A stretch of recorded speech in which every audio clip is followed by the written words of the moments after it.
Good morning बच्चों। आज की क्लास में जो टॉपिक हम डिस्कस करेंगे वो है फर्टिलाइजेशन। ह्यूमन रिप्रोडक्शन, मानव जनन के अंतर्गत हम ये टॉपिक देखेंगे। इसके पहले हम देख चुके हैं किस प्रकार स्पर्म फॉर्मेशन होता है, किस प्रकार ओवम फॉर्मेशन होता है, आर्तव चक्र की पूरी प्रक्रिया हमने देखी। और आज की क्लास में हम देखेंगे कि अब फिर मेल गैमेट और फीमेल गैमेट दोनों का आपस में फ्यूजन कैसे होगा। जैसा कि हम जानते हैं फर्टिलाइजेशन या निषेचन किसे कहते हैं? मेल और फीमेल गैमेट का संलयन। यहाँ पर मेल गैमेट कौन है? शुक्राणु है, स्पर्म है। फीमेल गैमेट अंडाणु, ओवम है। अब स्पर्म और ओवम दोनों गैमेट का आपस में संलयन होगा, तो इस संलयन की प्रक्रिया को हम निषेचन की प्रक्रिया कहते हैं। ये निषेचन की प्रक्रिया फीमेल रिप्रोडक्टिव सिस्टम में संपन्न होती है।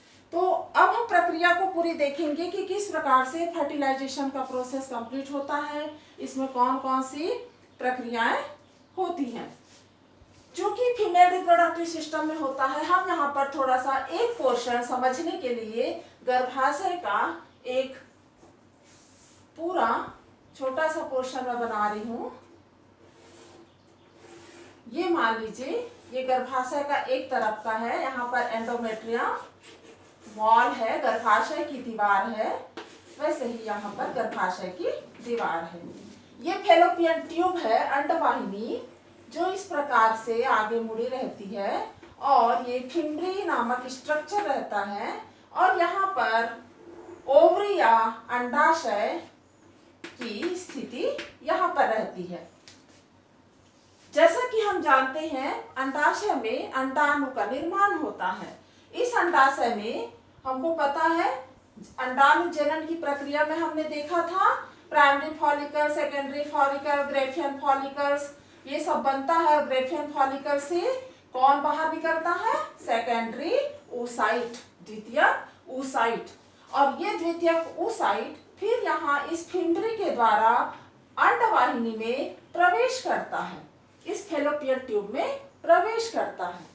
ये जो फैलोपियन ट्यूब है अपने को पता है इसके 3 भाग होते हैं। ये वाला जो पास फिम्बरी के पास वाला पोर्शन है वो कहलाता है इन्फंडिबुलम, बीच वाला भाग एम्पुला और गर्भाशय की गुहा की ओर जो पोर्शन है इसे हम कहते हैं इस्थमस।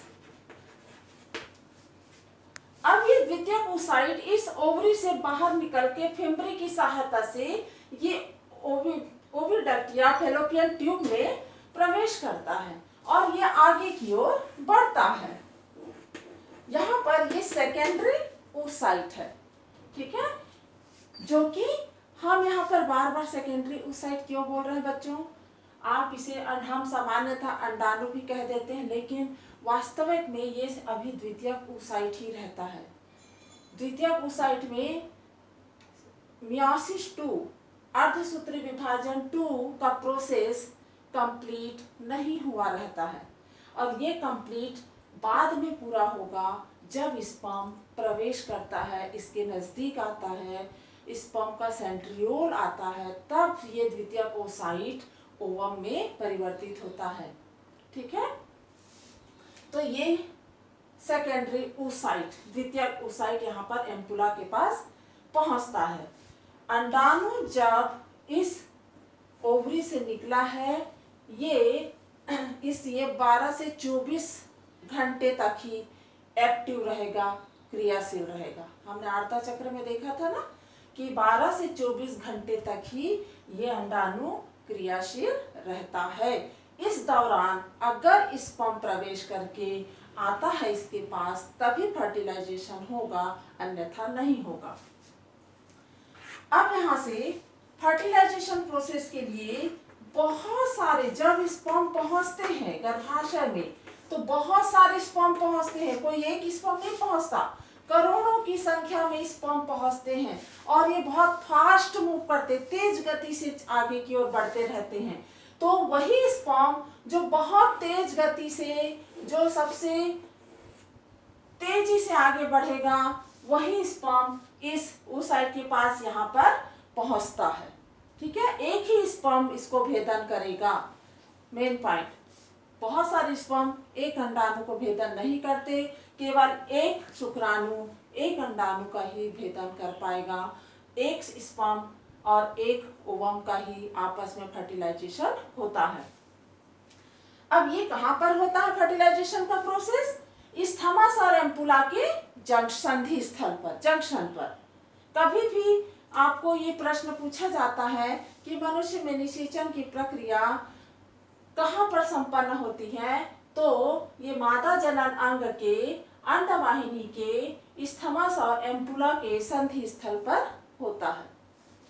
मान लीजिए कभी एक ऑब्जेक्टिव में पूछ दिया जाता है और ऑब्जेक्टिव में मान लो संधि स्थल नहीं दिया है, मान लो पूछा इस्थमस एम्पुला और इनफंडिबुला, तब आप भले एम्पुला लिख सकते हैं, इस्थमस नहीं लिखेंगे, क्योंकि इस्थमस में जो नलिका होती है वो सक्रिय होती है। फर्टिलाइजेशन का प्रोसेस हमेशा इस एम्पुला और इस्थमस के जंक्शन पर होगा। तो आप भले ही एम्पुला लिख सकते हैं लेकिन इस्थमस नहीं लिखेंगे। तो यहाँ पर फर्टिलाइजेशन का प्रोसेस कंप्लीट होगा अंडवाहिनी में, गर्भाशय में नहीं होता, अंडवाहिनी में होता है, एम्पुला और इस्थमस के संधि स्थल पर। यहाँ पर अब जब स्पर्म और oocyte दोनों जब पास में आते हैं तब कुछ कुछ घटनाएं घटती हैं। उन घटनाओं को हम समझने की कोशिश करेंगे एक अलग से डायग्राम के द्वारा। इसमें हम जानते हैं, ये मान लीजिए सेकेंडरी oocyte है, अंडाणु की रचना में आपने देखा था, इसके बाहर एक जोना पेलुसिडा का लेयर रहता है, कवरिंग लेयर रहता है, और इसके साथ साथ कोरोना रेडिएटा की सेल्स रहती हैं, जो कि फॉलिकल की कोशिकाएं हैं कि जब oocyte फट के बाहर आता है तब ये उनके साथ साथ बाहर आ जाती हैं। तो ये जो सेकेंडरी oocyte है इसमें बहुत ज्यादा साइटोप्लाज्म होता है ना, इसमें बहुत ज्यादा साइटोप्लाज्म है। और ये क्या है? जोना पेलुसिडा, बाहर का लेयर।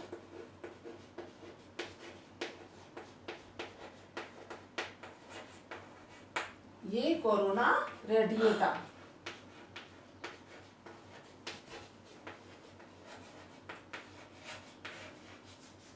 अब जब स्पर्म इसके नजदीक आता है, मान लीजिए ये स्पर्म है,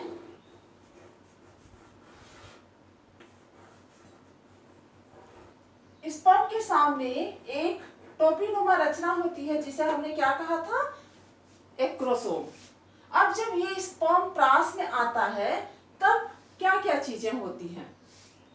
सबसे पहले तो इस स्पर्म से, इस एक्रोसोम से कुछ एंजाइम से स्रावित होते हैं और ये इस कोरोना रास्ते में सब क्या आएंगे? कोरोना रेडिएटा की सेल्स हैं, इस सेल्स को डिसॉल्व कर देता है और ये आगे की ओर बढ़ता है। इस कोरोना रेडिएटा सेल्स को डिसॉल्व करके आगे की ओर बढ़ेगा और आगे की ओर बढ़ के अब कौन सा लेयर आ गया? Zona pellucida. इस जोना पेलुसिडा के लेयर को भी अब ये स्पर्म क्या करेगा? भेदन करेगा, यहाँ पर इसको पेनिट्रेट करता है। और ये सब कार्य में कौन सहायता करेगा? एक्रोसोम के द्वारा स्रावित एंजाइम्स। इस एंजाइम को स्पर्म लाइसिन भी कहते हैं। ये स्पर्म लाइसिन एंजाइम्स, आप इसका बहुत ज़्यादा डिटेल आपको एनसीईआरटी में नहीं दिया है तो बहुत ज़्यादा डिटेल मत जाइए, केवल आप ये बता सकते हैं कि स्पर्म के एक्रोसोम से स्रावित एंजाइम्स जो होते हैं वो कोरोना रेडिएटा को डिसॉल्व करते हैं, उसे नष्ट करते हुए आगे जोना पेलुसिडा के स्तर को भेदते हैं और ये सब एक्रोसोम के द्वारा स्रावित एंजाइम्स करते हैं। जब ये भेदन हो जाता है तब ये स्पर्म का न्यूक्लियस, इसके अंदर न्यूक्लियस है ना, ये न्यूक्लियस इसके अंदर प्रवेश कर लेता है। तो इस स्पर्म का न्यूक्लियस यहाँ पर अंदर आ जाता है और इस न्यूक्लियस में अब यहाँ पर देखिए थोड़ा सा, फिर हम उस साइड से ओवम कैसे बनता है उसको हम देखेंगे। मैंने कहा था ये oocyte निकल के आता है, ये oocyte यहाँ पर पहुँचता है और स्पर्म के आने के बाद ही oocyte ओवम में बदलता है। द्वितीयक oocyte अंडाणु में परिवर्तित कब होगा? जब स्पर्म इसके अंदर, स्पर्म का न्यूक्लियस इसके अंदर oocyte के अंदर प्रवेश करता है। जब हम स्पर्म की रचना देख रहे थे तब आपको याद होगा हमने 2 सेंट्रियोल की बात की थी, जिसमें से एक सेंट्रियोल जो होता है वो एक पूंछ अक्षतंतु का निर्माण करता है और एक सेंट्रियोल जो होता है वो इस सेंट्रियोल की मदद से ये जो oocyte है, ये oocyte में मियोसिस 2 कंप्लीट होता है। अर्धसूत्री विभाजन वृद्धि की प्रक्रिया इस सेंट्रियोल के आने के बाद पूरी होती है, ठीक है, और उसके बाद ही ये oocyte ओवम में परिवर्तित होता है। अब हम इसे क्या कहेंगे? ओवम कहेंगे, अंडाणु कहेंगे, ठीक है। इसमें जो है केंद्रक, अब ये पूरा स्ट्रक्चर अंडाणु, और अंडाणु के अंदर क्या प्रवेश किया? ये स्पर्म का न्यूक्लियस, और न्यूक्लियस के साथ उसका जो सेंट्रियोल था वो इस oocyte को ओवम में परिवर्तित कर देता है। मियोसिस 2 विभाजन को प्रक्रिया पूरी करने में मदद करता है स्पर्म का सेंट्रियोल। तो इस प्रकार ये ओवम हो जाता। अब ये दोनों का न्यूक्लियस आपस में फ्यूजन करेंगे और फ्यूजन करने के बाद में क्या बना लेते हैं? जाइगोट, ठीक है। तो इस प्रकार जाइगोट, तो यहाँ पर जाइगोट बनने से पहले हमें 2-3 चीजों को ध्यान में रखना है। स्पर्म जब प्रवेश करता है तो एक्रोसोम द्वारा स्रावित एंजाइम्स कोरोना रेडिएटा को और जोना पेलिसिडा को इसको भेजते हुए अंदर आता है, इसका न्यूक्लियस अंदर आता है, स्पर्म का सेंट्रियोल oocyte को ओवम में परिवर्तित करता है मियोसिस 2 कंप्लीट करके, और उसके बाद ये दोनों का न्यूक्लियस फ्यूजन हो जाता है और फिर ये जाइगोट बनता है। और ये जाइगोट कैसा रहता है? डिप्लॉयड रहता है, द्विगुणित रहता है, ठीक है, क्योंकि मेल और फीमेल गैमेट दोनों हैप्लॉयड होते हैं। दोनों हैप्लॉयड गैमेट जब आपस में फ्यूजन करते हैं तब डिप्लॉयड जाइगोट बनता है, द्विगुणित जाइगोट बनता है। यहाँ पर स्टूडेंट्स कभी कभी ये क्वेश्चन करते हैं, आप लोग को कंफ्यूजन रहता है कि क्या होगा यदि 2 या 3 स्पर्म इसके अंदर प्रवेश कर जाए। तो ऐसा नहीं होता है, 2 या 3 स्पर्म कभी प्रवेश नहीं करेंगे, केवल एक ही स्पर्म प्रवेश करता है।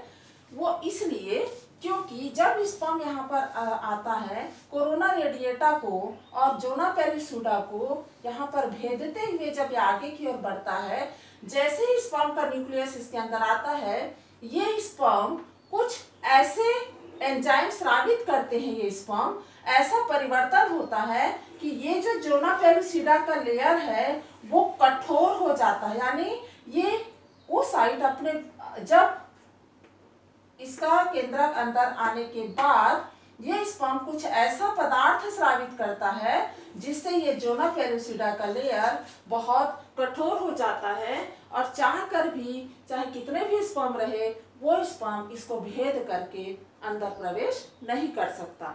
इसलिए केवल एक स्पर्म अगर प्रवेश कर लिया तो वो प्रवेश करने के बाद जोना पेलिसिडा के लेयर के आवरण को कठोर कर देता है, इसलिए केवल एक स्पर्म ही अंदर पहुंचता है।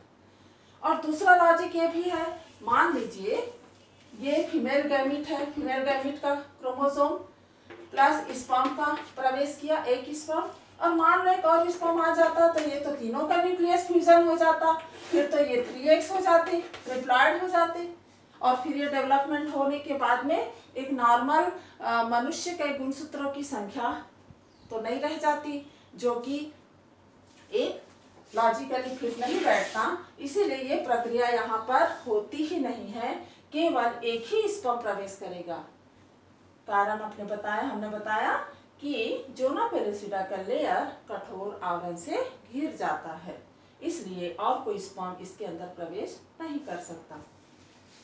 तो चलिए यहाँ पर जाइगोट बन गया। जाइगोट कैसे बना? ये ओवम का न्यूक्लियस और स्पर्म का न्यूक्लियस दोनों आपस में संलयित होकर के जाइगोट बना लिए जो कि डिप्लॉयड है। अब हम देखते हैं जाइगोट यहाँ पर बन गया। अब हम इस स्पर्म को मिटा देते हैं क्योंकि फ्यूजन फर्टिलाइजेशन तो हो गया। फर्टिलाइजेशन होने के बाद में ये आपका जाइगोट है। ये जाइगोट अब धीरे धीरे आगे की ओर बढ़ता है और 12 से 24 घंटे के बाद इसमें 1 से 2 सेल्स बन जाते हैं। 12 से 24 घंटे के बाद ही इसमें 1 से 2 सेल्स बन जाते हैं इस जाइगोट में। और ये धीरे धीरे आगे की ओर बढ़ता है और 2 से 4, 4 से 8 और 8 से 16 सेल वाली अवस्था को प्राप्त कर लेता है। और इस 16 सेल वाली अवस्था को हम कहते हैं मॉरूला। मॉरूला कहते हैं। और ये मॉरूला बनता है फर्टिलाइजेशन के तीसरे दिन, 3rd डे में ये बन जाता है। 3rd डे में मॉरूला का निर्माण हो जाता है। ठीक है, जाइगोट में 12 से 24 घंटे के बाद 1 से 2 सेल बना, 2 से 4, 4 से 8, 8 से 16, 16 सेल स्टेज को हम मॉरूला कहते हैं और ये तीसरे दिन तक बन जाता है। अब ये धीरे धीरे गर्भाशय की गुहा की ओर आगे बढ़ता है। आगे बढ़ते बढ़ते इसमें और विभाजन की प्रक्रिया होती है, इसे हम देखते हैं।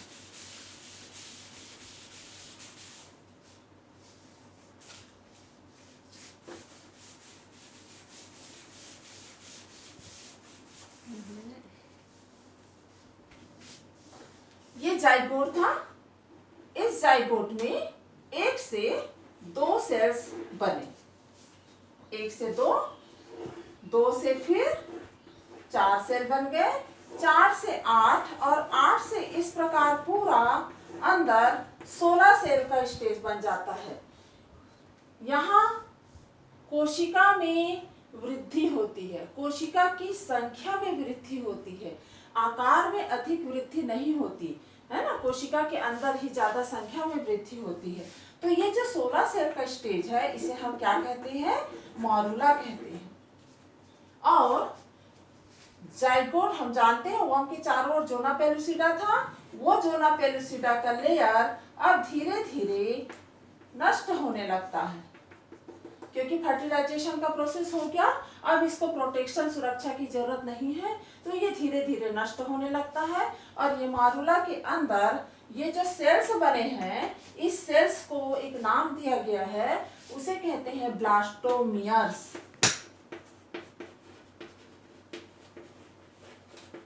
तो ब्लास्टोमियर्स क्या है, इस जाइगोट के अंदर जो सेल्स कोशिकाएं विभाजित हुई हैं, इस विभाजित कोशिकाओं को ही हम ब्लास्टोमियर्स कहते हैं। अब ये धीरे धीरे आगे की ओर बढ़ रहा है। बढ़ने के बाद ये और आगे परिवर्तन होता है और इसमें विभाजन के बाद 2 स्पष्ट स्तर बन जाते हैं, 2 अलग अलग स्तर बन जाते हैं। एक बाहर के स्तर की कोशिकाएं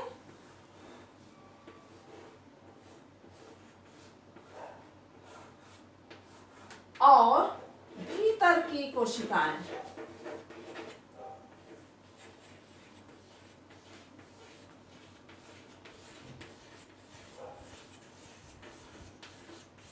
तो ये स्पष्ट 2 स्तर में अपने आप को ये डिवाइड कर लेते हैं, एक बाहरी स्तर और एक भीतर कोशिकाओं का समूह।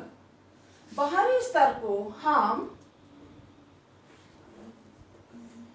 आउटर सेल मास OCM भी कहते हैं। आउटर सेल मास बाहरी कोशिकाओं का समूह, बाहरी कोशिकीय स्तर, और भीतर को हम इनर सेल मास, अंतः कोशिकीय समूह। ठीक है, अब यहाँ पर देखिए ये जो OCM है, आउटर बाहरी स्तर की जो कोशिकाओं का समूह है, उसे एक और नाम दिया है जिसे हम कहते हैं ट्रोफोब्लास्ट। ये ट्रोफोब्लास्ट है। बाहरी कोशिकाओं का स्तर मॉरूला से फिर ये बाहरी कोशिकाओं का स्तर बनता है जिसे ट्रोफोब्लास्ट कहते हैं, और भीतरी कोशिकाओं के समूह को हम अंतःकोशिकीय समूह कहते हैं जिसे इनर सेल मास कहते हैं। यहाँ पर आप समझिए कि ये पूरा जाइगोट से आगे का प्रोसेस की प्रक्रिया हो रही है, ठीक है। अब इसमें और एक परिवर्तन होता है। इसमें जो परिवर्तन होगा इसमें आप देखेंगे कि ये जो बाहरी कोशिकाओं का समूह है ट्रोफोब्लास्ट, इसमें बार बार विभाजन होने के कारण इसमें एक कैविटी बन जाती है, गुहा बन जाती है, और अंदर की कोशिकाओं का समूह एक जगह एकत्रित हो जाता है और यहाँ पर अंदर की ओर एक कैविटी का निर्माण हो जाता है, गुहा बन जाती है। तो ये क्या है? ये तो ट्रोफोब्लास्ट है, बाहर वाला आउटर सेल मास, और ये क्या है? ये इनर सेल मास है। और ये जो खाली गुहा दिख रही है इसे हम कहते हैं ब्लास्टोसील। ये ब्लास्टोसील कहलाती है, ठीक है। तो इसमें ये परिवर्तन होता है, ये बाहरी स्तर ट्रोफोब्लास्ट, अंदर कोशिकाओं का समूह, और ये गुहा बन जाती है, इसे हम ब्लास्टोसील कैविटी या ब्लास्टोसील गुहा कहते हैं। अब यहाँ पर रोपण की प्रक्रिया होगी।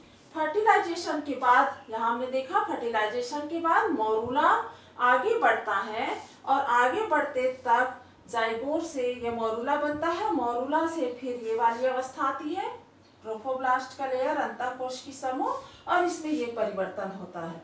ये ट्रोफोब्लास्ट, इनर सेल मास, और ये गुहा जिसे हम ब्लास्टोसील कहते हैं। इस अवस्था में अब ये कोशिश करेगा इस गर्भाशय में धंसने की प्रक्रिया होगी।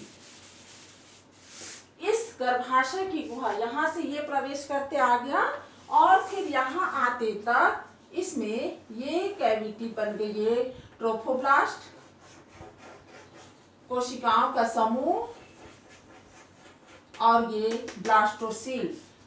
ये अवस्था आने के बाद अब ये कोशिश करता है इस एंडोमेट्रियम वॉल में धंसने के लिए, क्योंकि अब ये जो रचना है ना, अब इसको आगे विकसित होने के लिए पोषण की आवश्यकता पड़ती है। अपने आप को पोषण को प्राप्त करने के लिए ये इस गर्भाशय की दीवार में, एंडोमेट्रियम वॉल में अब ये धंसने की प्रक्रिया शुरू करती है, और ये प्रक्रिया होती है 7th डे में, 7वें दिन, निषेचन के 7वें दिन तक ये प्रक्रिया हो जाती है, और रोपण की प्रक्रिया 7वें दिन होने लगती है, ठीक है। और रोपण क्यों होगा?